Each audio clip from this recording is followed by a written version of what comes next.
Have you ever noticed that some lace seems to grow outward, almost like it's blooming or unfolding?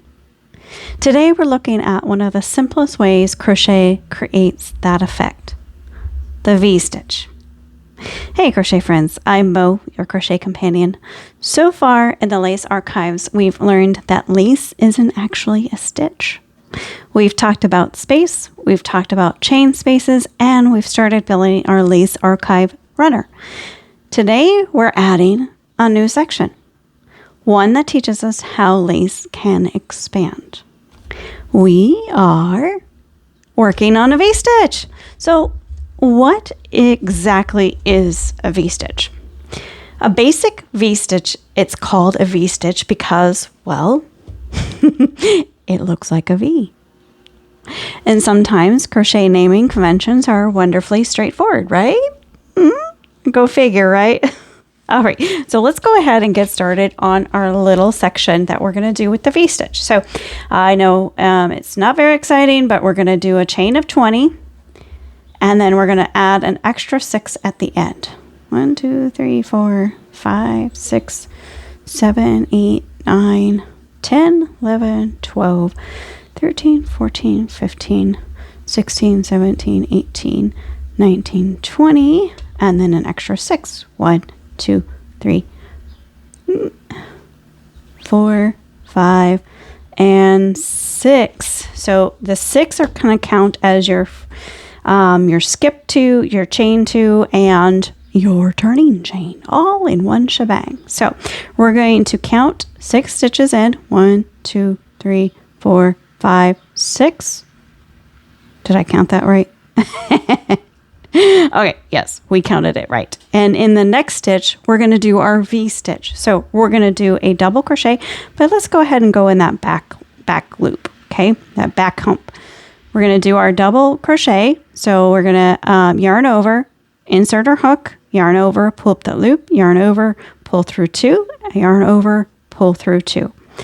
Then we're going to do a chain of 1, do another double crochet in that same exact stitch. So, and remember it's a yarn over, insert your hook, yarn over, pull up the loop, yarn over, pull through 2, yarn over, pull through 2. Yes, I know. I did it before I said it. All right, so we're going to chain of 2. The reason why I say that is because my husband critiqued me the other day. He's like, you should stay with counting and showing at the same time you're talking. Well, sometimes my mouth runs faster than my hooks, and sometimes my hook runs faster than my mouth. So that's kind of why sometimes we're a little disjointed. But anyway, so we did a chain of 2, then we're going to chain 2, and then we're going to go in that back hump again, and we're going to insert our hook, yarn over, pull up a loop, yarn over, pull through 2, yarn over, pull through 2, chain 1, and do the same thing with a double crochet in the same exact stitch. So now let's take a look at that. You start to see the V's, right? Thus the V-stitch. Now, we're going to continue doing that until we get to the end of the row, and you should land with 1 double crochet in the very last row. If you didn't, then my stitch count is wrong. And I was off by 1 stitch, but that's okay. You know what we're going to do? We're going to tuck that little puppy back in at the end. So if you look at your grid that we did last week, it should be close to the same size. Close, but not quite. So we're working on a 20 chain grid. If you want it to be perfect, you can decrease it by 1 V. All right, so now we're going to turn our work and we're going to work on the next one. So I am very partial to doing stacking stitches for a double crochet. So what I'm going to do is I'm going to chain 1, turn my work, do a single crochet, and in this little side bar,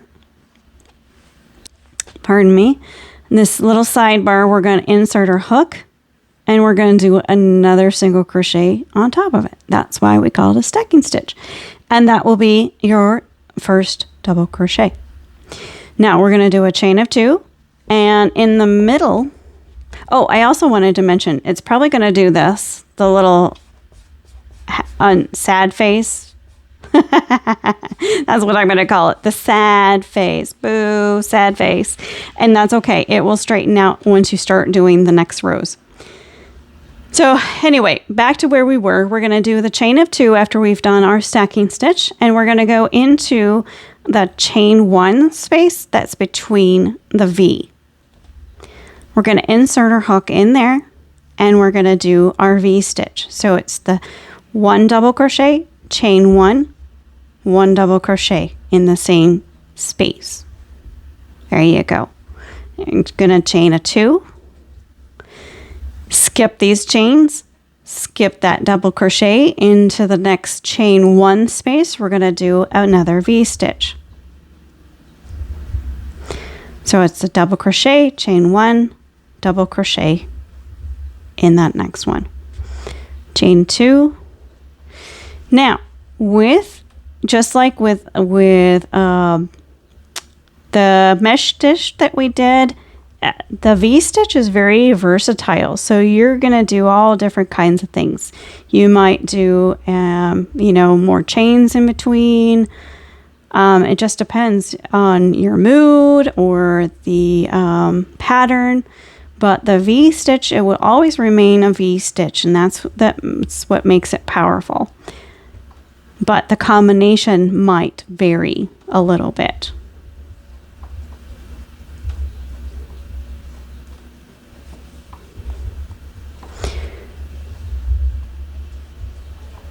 Now, the important thing with this isn't necessarily the name, it's the space that it creates. And then a chain 2 at the end, and then the third chain, you're going to do 1 double crochet right there. And it's already starting to do the happy face. Unlike mesh stitch, which tends to create a grid, the V stitch creates openings that feel more organic, more fluid. They encourage the fabric to spread and breathe. And that's kind of what it's doing. If you look at the difference between this and this, your V stitch made it just a little bit bigger. So if you're trying to become, if you want all of your pieces to be uniform, then I would just back off 1 V stitch. And here, that's fine. Now, here's where things get a little bit interesting, because V-stitches aren't just decorative, they're useful. By controlling where you place them, we can influence how the fabric actually grows. More spacing, more expansion. So you see I did a double crochet, or 2 chains in between each one.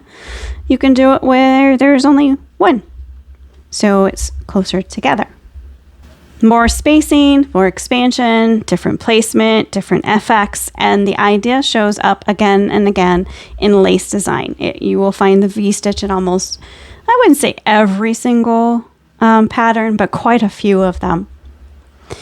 And one of the biggest mistakes beginners make is accidentally changing their spacing. Maybe they add an extra stitch, maybe they skip something, maybe their crochet gremlins visited overnight, and suddenly the lace starts behaving a little bit differently.